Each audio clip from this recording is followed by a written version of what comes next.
Hello ladies, thank you for joining me today. About a week ago, I was sharing a basket with you on Instagram stories that I had a whole bunch of my work components in. One of the other items that was in that basket that I had shared with you was this folder right here. This is a folder that has documents, notes, different paperwork in it having to do with my oldest daughter, Kirsten's bridal shower. Well, I had done a poll on Instagram stories asking if you would like me to do a video sharing how to plan, prepare, budget, and host a bridal shower. And I believe it was like 98% of you wanted to see a video on this topic. So that is what we are going to do today, is I am going to share with you not only how to throw a bridal shower, but really any shower or big event. This could be a baby shower, or maybe you're hosting a 40th birthday for someone. Maybe you're hosting a retirement party. Really, the 5 tips that I share with you today could be applied to any type of party that you may be hosting. Before we get rolling on how to plan for a shower, let me share with you that on my website, I do have 2 printables that will help you with your party planning process. The first printable is this one here, Party Planning Tips and Tricks from Tracy. This is a free download, so any one of you can resource this. There are so many things that are imperative to take note of when you are hosting any type of party. This printable is 3 pages of tips and tricks, and it really just covers everything.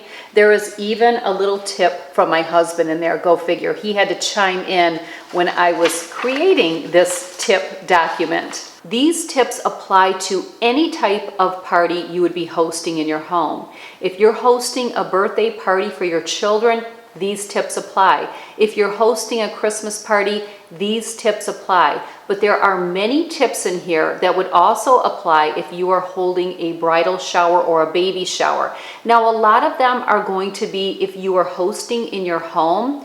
But if you're not hosting in a home, if you're renting a space or anything like that, many of these things will apply. So take advantage of the free download. Another download that you can get on my website is a party planning checklist. And I really believe that this is imperative to have as well. Now, some parties require a longer duration to plan for, and we will get into that. But this really breaks it down. What you should be doing 3 to 6 months out, what you should be doing 1 month out, 2 weeks out, the day before, the day of. So this is really important as well.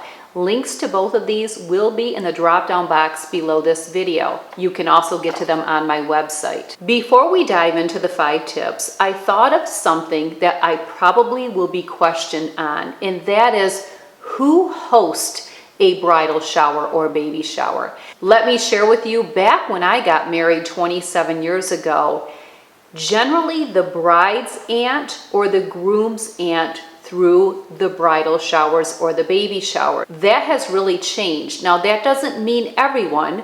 Often aunts to the bride will still host her bridal shower, but it is not like it used to be. Now you really see anyone and everyone. This could be the bridal party. It could be the bride's siblings. It can be co-workers, and often it falls in the hands of the bride and groom's mom. Now that is perfectly okay, but when it comes to budgeting, you want to really be on your budgeting game, because parents of the bride and groom are generally spending a lot of money to go towards the actual wedding. And showers generally fall a couple months prior to the wedding. So if you're paying or contributing to this wedding and then you have a shower to throw on top of it, it can get really costly. But enough of that, let's dive into the tips. Tip number 1 is talk to the bride. This is very important, and I believe that this should take place first and foremost. So if you are a person and you do intend on hosting a shower for a bride or a mother-to-be, the very first thing that you would want to do is to talk to them, to sit down and find out some things to help with the planning process. For example, find out if the bride has anything specific that she wants at her shower, or if there's anything she absolutely does not want. These can be different things from, do you want your shower held in someone's home? Do you want it to be at a restaurant, a particular restaurant? Would you like to have your bridal shower held at some type of facility or room or someplace unique or special? I would also request a guest list. Get a good idea right then and there, because if the guest list is large, that could prevent you from hosting in your home. You may be forced into a banquet room or some other large room that can hold that many people. You also want to find out if she is going to be having more than one shower, and often that is what's going to kind of determine the guest list. Also find out if there's a specific date or month or time frame that she needs to work around for her shower. Let's just say she has out-of-town guests that would be coming in, and perhaps the shower could be tied in with a particular holiday. For example, my daughter Kirsten's wedding is in May. It's May 30th next year, 2020.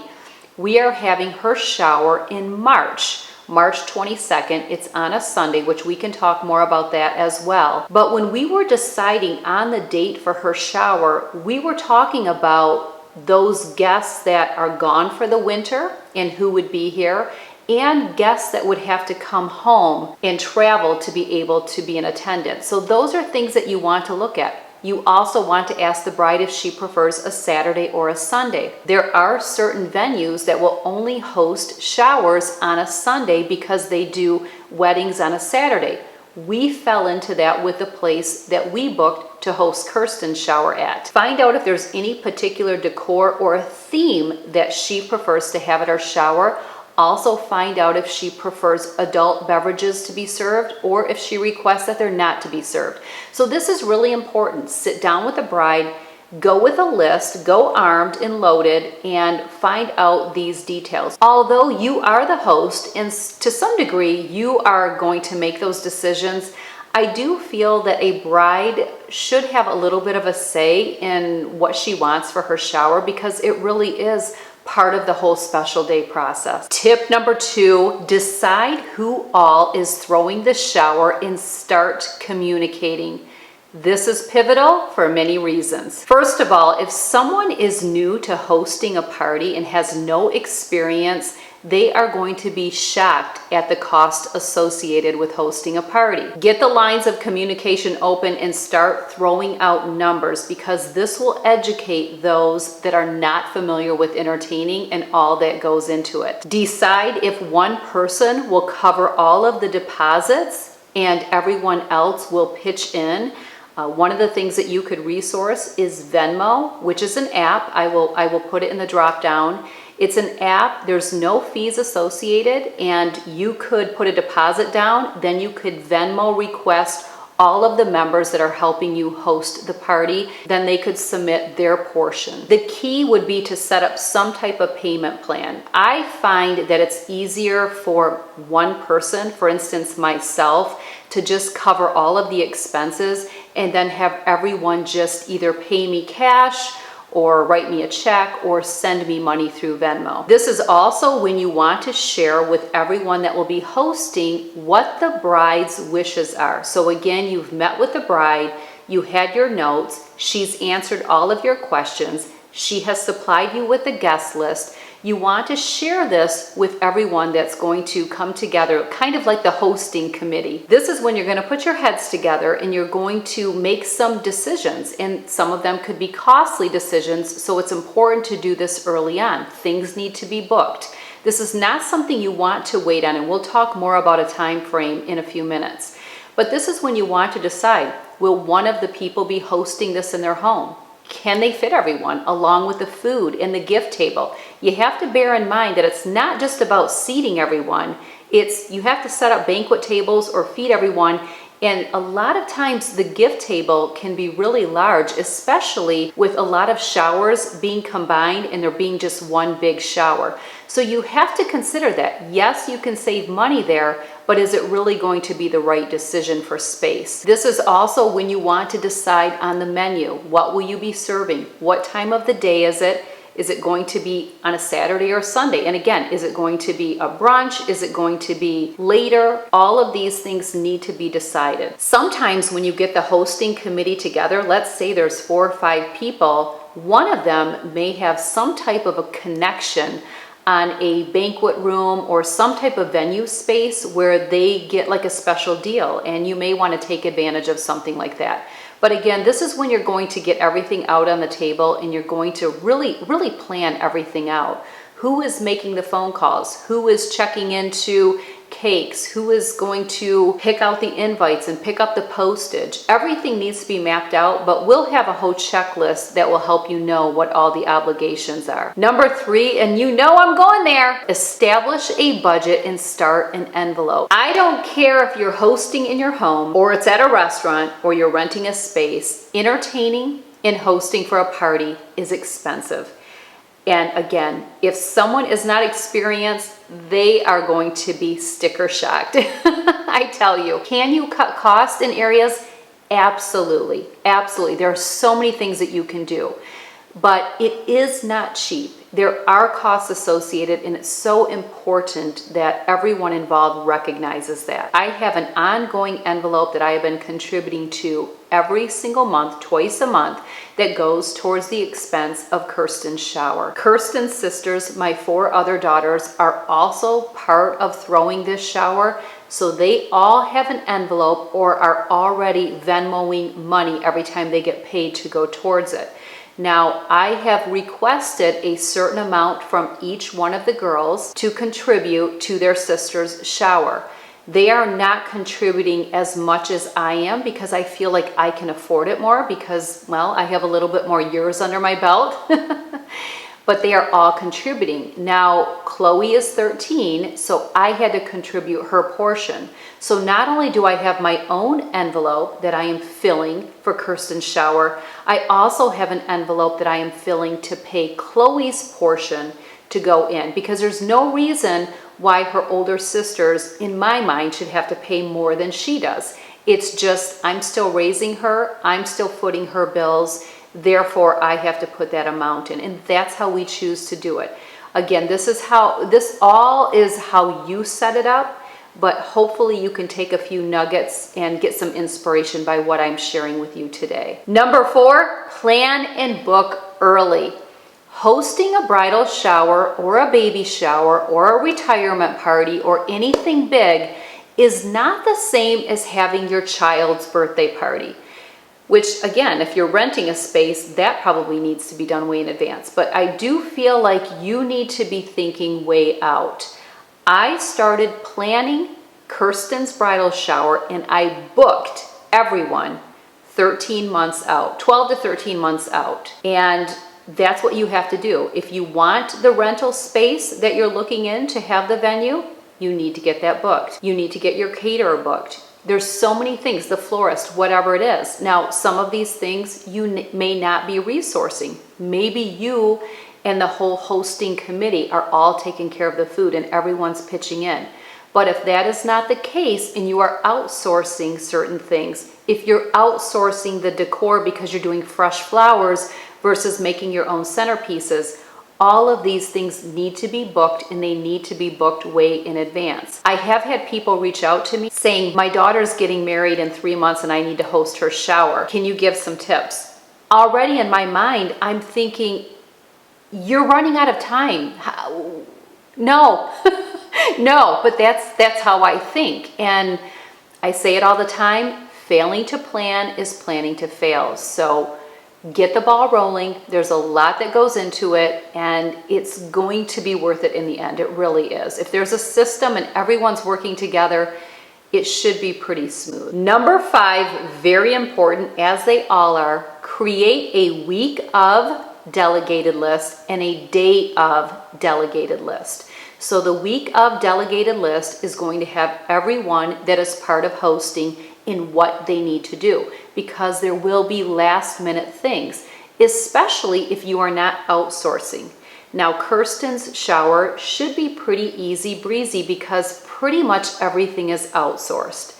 But if you are hosting in a home, or you're making the centerpieces, or you're doing fresh flowers and you're making the bouquets for the table and you have to cut them up, if you're making the food, all of these things are going to take week of legwork, and it all needs to be delegated. Day of, there's a lot of things that take place the day of. And again, most of it will be gauged on what type of bridal shower or baby shower you're hosting and how much work is involved with all of you. If you've outsourced, then that's different. If you have a caterer bringing the food in, you don't have to worry about that. But you need to pay attention to what you do need to do.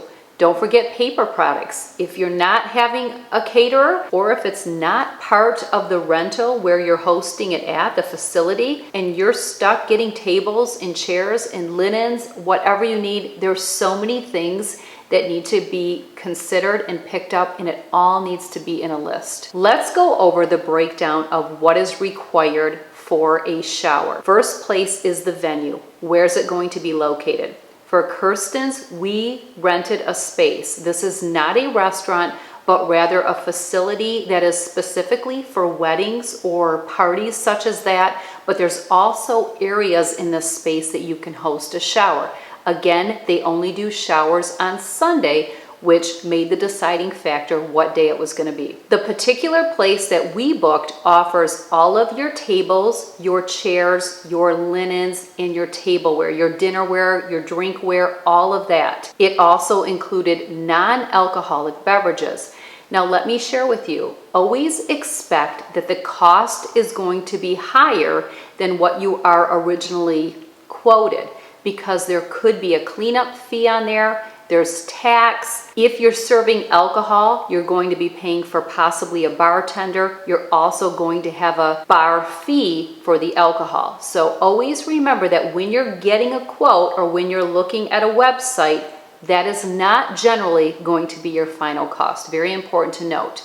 Moving on to the food. Again, you can do the food yourself. This would be a cost cutter. Just like the venue, if you host it in your home or someone has a connection, that's going to be a place that you can cut costs. On the other hand, if you do like we did and you hire a caterer, you're going to have more expense. This is another area where I want to really reiterate that it's going to be higher than what you are originally quoted.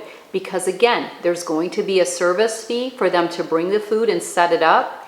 If someone stays to tend the food, that could be added on there. There's also generally some type of tip or gratuity included. There could be a cleanup fee. You want to make sure that when you are getting the proposal of what it's going to be, you tell them everything that you need and make sure you have a list of questions. Because again, if you go to a website of a caterer, it could say $15.43 per plate. But when you're all said and done with everything, it ends up about $22 per plate. So just be savvy, be smart. Always go armed with questions and always expect there to be additional cost. And this goes back to when you meet with the whole hosting committee, and maybe you're going there with some numbers from different caterers, that is when you want to share with them, yes, this is what it shows per plate, but this is actually what we're going to be paying after all of the other costs associated. I'll give you a little idea of what I'm talking about. We hosted Carly's graduation dinner at a restaurant, in a banquet room at a restaurant about a week ago. The per plate price that we were quoted was $15.63 per person. But after everything else, with all the other costs associated, it was about $19 per plate. So that's where you just have to be smart, because your cost will go up. Beverages can be another additional cost. Often, non-alcoholic beverages will be included, but you can really skyrocket if you're serving alcohol. So again, this could be the bride's wishes one way or the other. If you're hosting in your home, again, these are all cost cutters. But if you're having it somewhere else, you could be forced into a bartender fee, and then you also have the beverage fee. Maybe you just want to do mimosas or a bubbly and brunch, whatever. There is going to be additional cost to do that. Desserts. Now this can be a savings as well. There's really no reason why you just can't do cake. Keep it simple. You don't need to have cake and this and that and cookies and this thing and that and chocolate covered pretzels and all of these things. If you want to save money, you can keep it simple and do a cake. For Kirsten's, that is exactly what we are doing. I ordered a 2-tier cake. Well, she's booked to make the 2-tier cake. Again, the shower's not until next March, but everything's planned. Really, everything's planned. But we're doing a 2-tier cake. I gave her an estimate of the number of people, and she'll get a final number closer to the date. I also already know what's going on the cake, so that's allocated for as well. Decor, flowers, fresh flowers, it's whatever you choose to do, or maybe the bride had a wish, a preference. This is an area where you certainly could save money. If you have someone who is really crafty and can just do really unique things, they can make the centerpieces, they can do the boards, they can do all sorts of decor. In Kirsten's case, we are doing fresh flowers. I had a vision, and I kind of know her taste. I knew the tables were round. I knew the additional tables. I know everything in the venue space. So when I contacted the florist, I could tell her everything that she would be putting floral arrangements on. I also knew that I wanted to do some fresh greenery or flowers on the cake. So I know the cake will be very simple, and then she will add on some of the floral pieces. And you can get creative. There's a lot of things that you can do, but you're going to pay more for all the added details. And again, you can definitely save money in this way. Talk to the bride, see if she has anything that she wants on display at her shower. Maybe she has a special board with pictures. Maybe she has their wedding invitation. You could put her wedding invitation in a frame. Pinterest can be your best friend with all of those little details.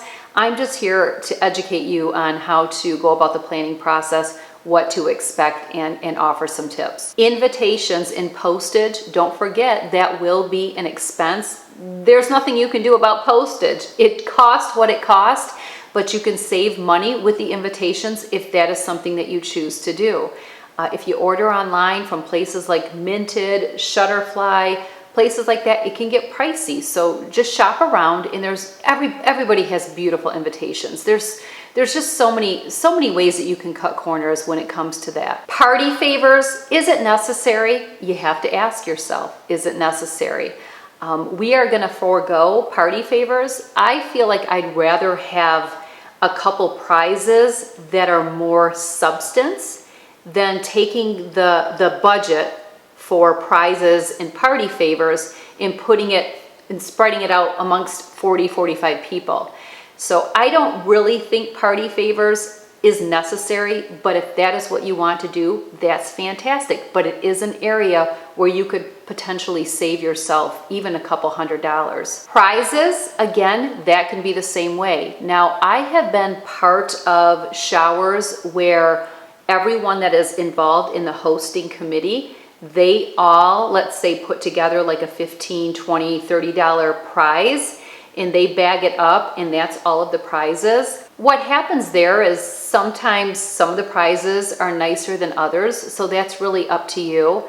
I know for myself, I kind of have an idea of what I feel would make nice prizes for all different ages, but I always think I want something people are really going to use.